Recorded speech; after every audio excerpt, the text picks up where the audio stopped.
Sky Island by Frank Baum. Chapter 3. A Wonderful Experience. They had early breakfasts at Trot's house because they all went to bed early, and it is possible to sleep only a certain number of hours if one is healthy in body and mind. And right after breakfast, Trot claimed Button-Bright's promise to take her to town with the magic umbrella. "Any time suits me," said the boy. He had taken his precious umbrella to bed with him, and even carried it to the breakfast table, where he stood it between his knees as he ate. So now he held it close to him and said he was ready to fly at a moment's notice. This confidence impressed Cap'n Bill, who said with a sigh, "Well, if you must go, Trot, I've provided a machine that'll carry you both comfortable. I'm summat of an inventor myself, though there ain't any magic about me." Then he brought from the shed the contrivance he had made the night before. It was merely a swing seat. He had taken a wide board that was just long enough for both the boy and girl to sit upon, and had bored 6 holes in it, 2 holes at each end and 2 in the middle. Through these holes he had run stout ropes in such a way that the seat could not turn, and the occupants could hold on to the ropes on either side of them. The ropes were all knotted together at the top, where there was a loop that could be hooked upon the crooked handle of the umbrella. Button-Bright and Trot both thought Cap'n Bill's invention very clever.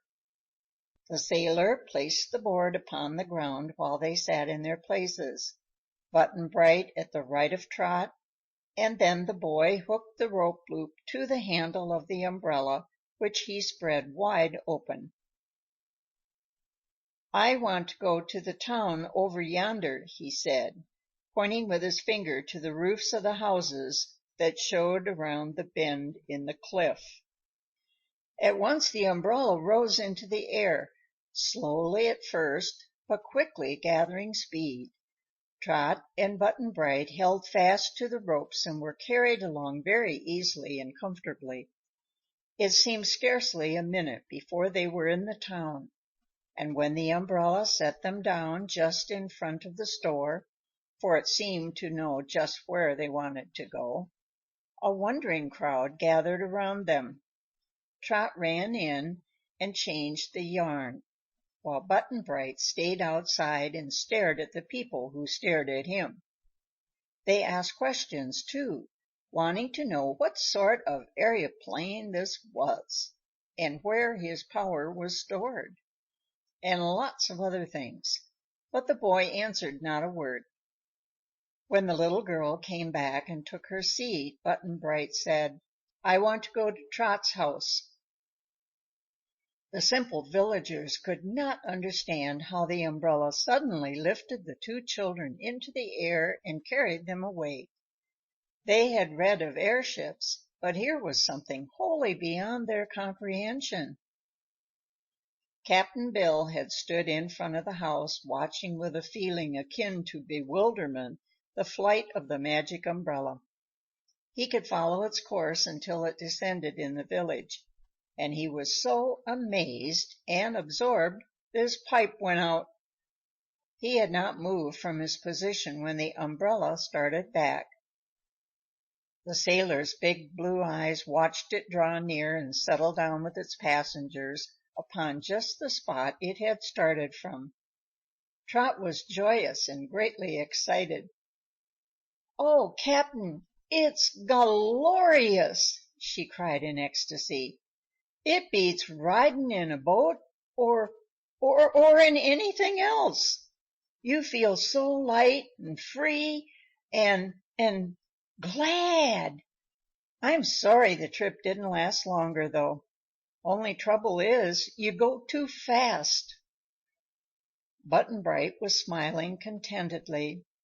He had proved to both Trot and Cap'n Bill that he had told the truth about the magic umbrella, however marvelous his tale had seemed to them. "I'll take you on another trip if you like," said he.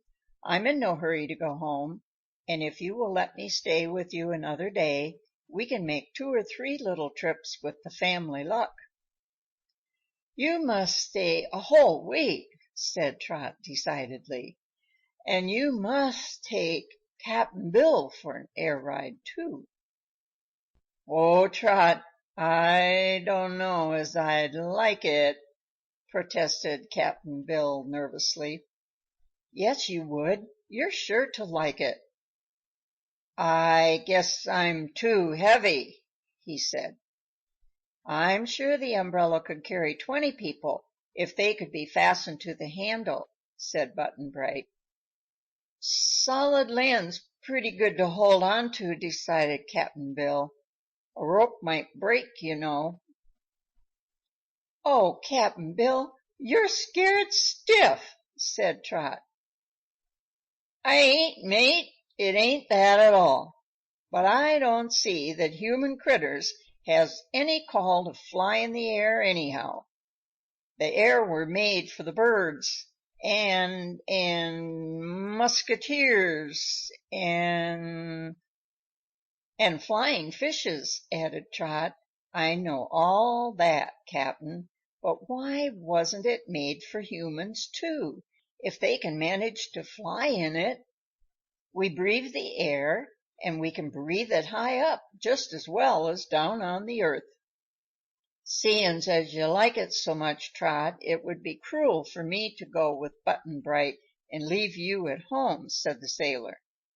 "When I were younger, which is ancient history, and afore I had a wooden leg, I could climb the ship's ropes with the best of 'em, and walk out on a boom, or stand atop a mast, so you know very well I ain't skeered about the high upness." "Why can't we all go together?" asked the boy. "Make another seat, Cap'n, and swing it right under ours. Then we can all 3 ride anywhere we want to go." "Yes, do!" exclaimed Trot. "And see here, Cap'n, let's take a day off and have a picnic. Mother is a little cross to day, and she wants to finish knitting your new stockin', so I guess she'll be glad to get rid of us." "Where'll we go?" he asked, shifting on his wooden leg uneasily. "Anywhere. I don't care. There'll be the air ride there, and the air ride back, and that's the main thing with me. If you say you'll go, Cap'n, I'll run in and pack a basket of lunch." "How'll we carry it?" "Swing it to the bottom of your seat." The old sailor stood silent a moment. He really longed to take the air ride, but was fearful of danger. However, Trot had gone safely to town and back, and had greatly enjoyed the experience. "All right," he said, "I'll risk it, mate, although I guess I'm an old fool for temptin' fate by tryin' to make a bird of myself. Get the lunch, Trot, if your mother'll let you have it, and I'll rig up the seat." He went into the shed, and Trot went to her mother. Mrs. Griffith, busy with her work, knew nothing of what was going on in regard to the flight of the Magic Umbrella. She never objected when Trot wanted to go away with Cap'n Bill for a day's picnicking. She knew the child was perfectly safe with the old sailor, who cared for Trot even better than her mother would have done.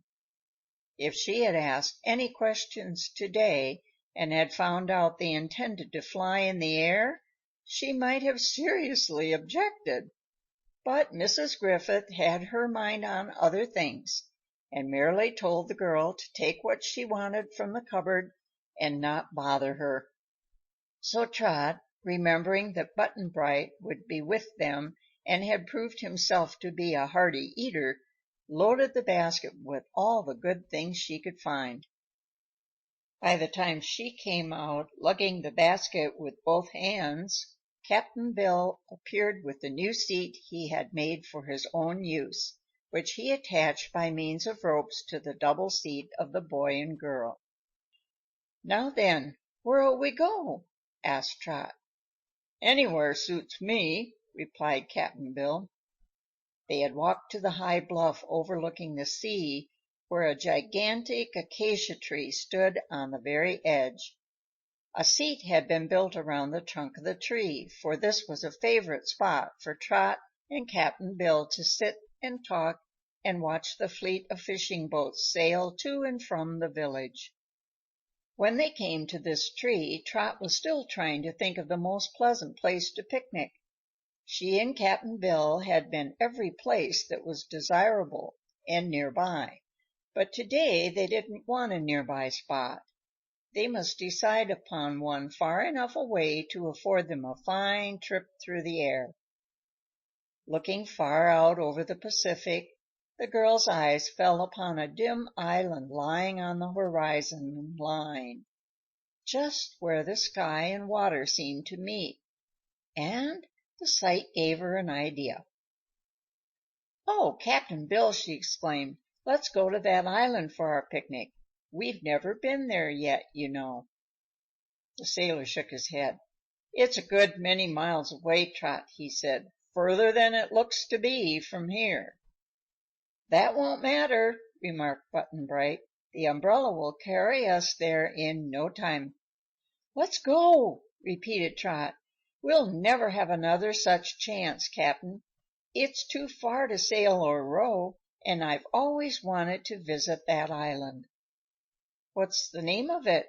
inquired Button Bright, while the sailor hesitated how to decide. "Oh, it's got an awful hard name to pernounce," replied the girl. "So Cap'n Bill and I just call it Sky Island, 'cause it looks as if it was half in the sky. We've been told it's a very pretty island, and a few people live there and keep cows and goats and fish for a living. There are woods and pastures and springs of clear water, and I'm sure we would find it a fine place for a picnic." "If anything happened on the way," observed Cap'n Bill, "we'd drop in the water." "Of course," said Trot, "and if anything happened while we were flying over the land, we'd drop there. But nothing's going to happen, Cap'n. Didn't Button Bright come safe all the way from Philadelphy?" "I think I'd like to go to Sky Island," said the boy. "I've always flown above the land so far, and it will be something new to fly over the ocean." "All right, I'm agreeable," decided Cap'n Bill. "But afore we starts on such a long journey, s'pose we make a little trial trip along the coast. I want to see if the new seat fits me, and make certain the umbrel will carry all three of us." "Very well," said Button Bright. "Where shall we go?" "Let's go as far as Smuggler's Cove, and then turn round and come back. If it's all right and shipshape, then we can start for the island." They put the broad double seat on the ground, and then the boy and girl sat in their places and Button Bright spread open the magic umbrella. Cap'n Bill sat in his seat just in front of them, all being upon the ground. "Don't we look funny?" said Trot, with a chuckle of glee. "But hold fast the ropes, Cap'n, and take care of your wooden leg." Button Bright addressed the umbrella, speaking to it very respectfully, for it was a thing to inspire awe. "I want to go as far as Smuggler's Cove, and then turn around in the air and come back here," he said. At once the umbrella rose into the air, lifting after it first the seat in which the children sat, and then Cap'n Bill's seat. "Don't kick your heels, Trot!" cried the sailor in a voice that proved he was excited by his novel experience. "You might bump me in the nose." "All right," she called back. "I'll be careful." It was really a wonderful, exhilarating ride, and Cap'n Bill wasn't long making up his mind he liked the sensation. When about 50 feet above the ground, the umbrella began moving along the coast toward Smuggler's Cove, which it soon reached. Looking downward, Cap'n Bill suddenly exclaimed, "Why, there's a boat cast loose, and it's going to smash on the rocks. Hold on a minute, Button Bright, till we can land and drag it ashore." "Hold on a minute, Umbrella," cried the boy. But the Magic Umbrella kept steadily upon its way. It made a circle over the cove and then started straight back the way it had come. "It's no use, sir," said Button Bright to the sailor. "If I once tell it to go to a certain place, the umbrella will go there and nowhere else. I've found that out before this. You simply can't stop it." "Won't let you change your mind, eh?" replied Cap'n Bill. "Well, that has its advantages and its disadvantages. If your old umbrel hadn't been so obstinate, we could have saved that boat." "Never mind," said Trot briskly. "Here we are, safe back again. Wasn't it just the fascinatingest ride you ever took, Cap'n?" "It's pretty good fun," admitted Cap'n Bill. "Beats them aeroplanes and things all holler, 'cause it don't need any regulatin'." "If we're going to that island, we may as well start right away," said Button Bright, when they had safely landed. "All right, I'll tie on the lunch basket," answered the sailor. He fastened it so it would swing underneath his own seat, and then they all took their places again. "Ready?" asked the boy.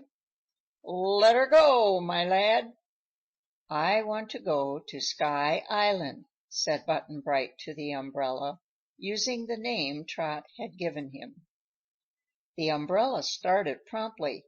It rose higher than before, carrying the three voyagers with it, and then started straight away over the ocean. End of chapter 3. Recording by Mary.